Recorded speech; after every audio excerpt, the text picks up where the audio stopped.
Do-hyuk was trapped. The walls seemed to close in around him, a suffocating reminder of the dire situation he found himself in.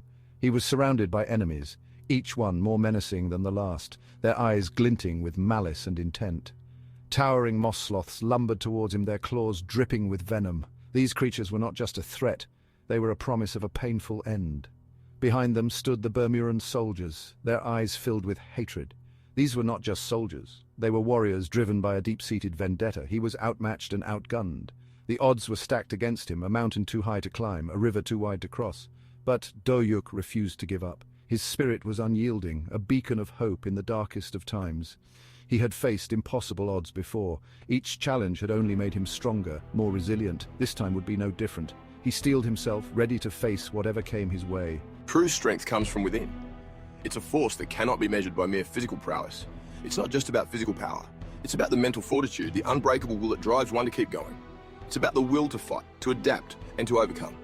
To rise above the challenges and emerge victorious. And I have that in spades. My resolve is my greatest weapon, my determination my shield. He looked at the horde before him, not with fear, but with determination. Each enemy was a stepping stone to his ultimate goal. He would find a way out. He had to. Failure was not an option, not when so much was at stake. The air crackled with tension. Every breath he took was heavy with the weight of the impending battle. The moss sloths snarled, eager to tear him apart. Their growls echoed in the air, a chilling reminder of the danger he faced. The Bermuran soldiers hefted their spears, ready to skewer him. Their movements were synchronized, a testament to their training and discipline. Do-hyuk took a deep breath, the calm before the storm, a moment of clarity amidst the chaos. He closed his eyes for a moment, gathering his strength. In that brief instant, he found his center, his focus. When he opened them again, they blazed with an inner fire. He was ready.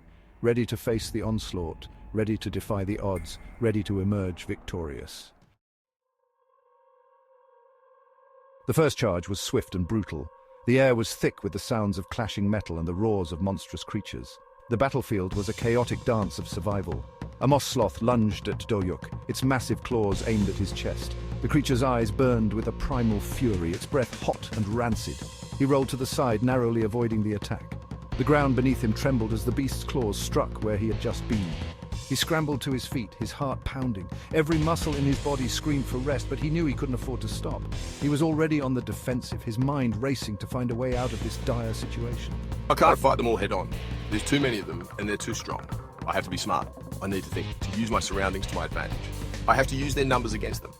If I can funnel them into a narrow space, I might stand a chance. He parried a spear thrust from a Bermuran soldier, the force of the blow reverberating up his arm. He ducked under a swinging club, the weapon whistling past his ear. Do-hyuk retreated slowly, drawing his enemies into a narrow passage. His eyes darted around, searching for any advantage he could exploit. He needed to create a bottleneck, a place where their numbers would work against them. The narrow corridor would limit their ability to surround him. The moss sloths, with their bulk, would be hampered in the tight space. Their size, which was their greatest strength, would become their greatest weakness. This was his only chance. He took a deep breath, steeling himself for the fight to come. Every second counted, and he couldn't afford to make a single mistake. Do-hyuk's eyes narrowed with determination. He knew that this desperate stand would either be his greatest victory or his final battle. With a firm grip on his weapon, he prepared for the onslaught.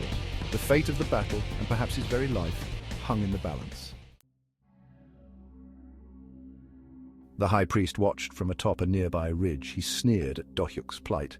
"You cannot hide forever, little mouse. Your strength is nothing before the power of the gods." Do-hyuk's mind raced. He was running out of room. The passage ended in a dead end. He was trapped. Or was he? He glanced up at the sheer cliff face above. An idea, a desperate, crazy idea, formed in his mind. You think you have won, old man? You think your gods will save you? He was playing for time. He needed the high priest distracted just for a little while longer.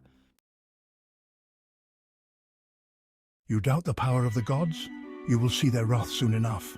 The high priest laughed as he raised his hands, and a bolt of lightning shot down from the sky, narrowly missing Do-hyuk. But Do-hyuk had already moved. He had scaled the cliff face with superhuman speed, using the crevices and outcroppings as handholds. It was a risky maneuver, but he had no other choice. He could hear the enraged roars of the moss sloths echoing below. "What sorcery is this?" The high priest looked up, his eyes widening in surprise. He had underestimated Do-hyuk. He had underestimated the resilience of the human spirit, but he wasn't done yet. He would make Do-hyuk pay.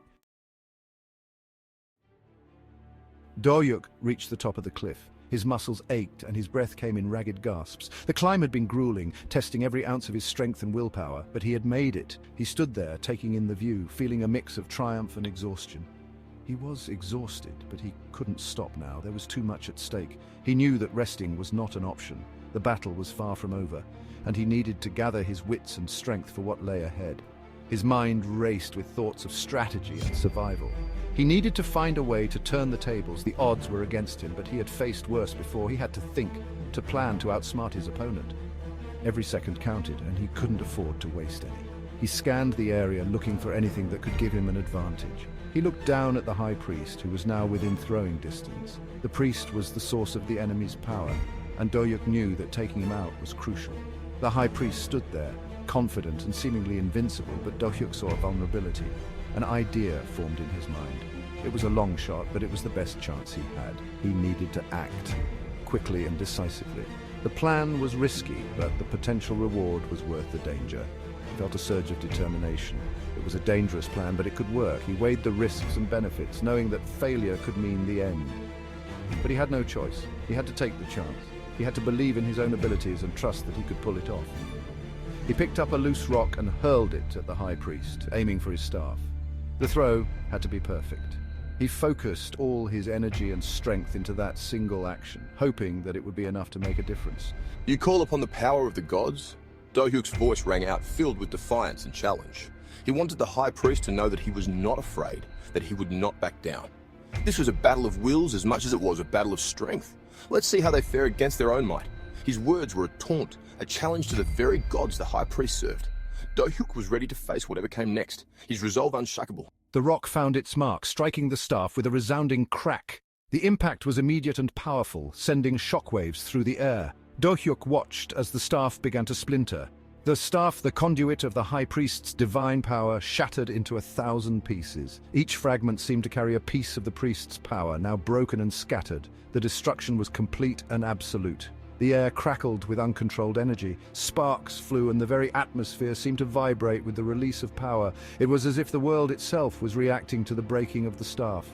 The High Priest cried out in alarm, his face twisted in shock and fear as he realized what had happened. The source of his power was gone, and with it his control over the battlefield. Doryuk had turned the tide.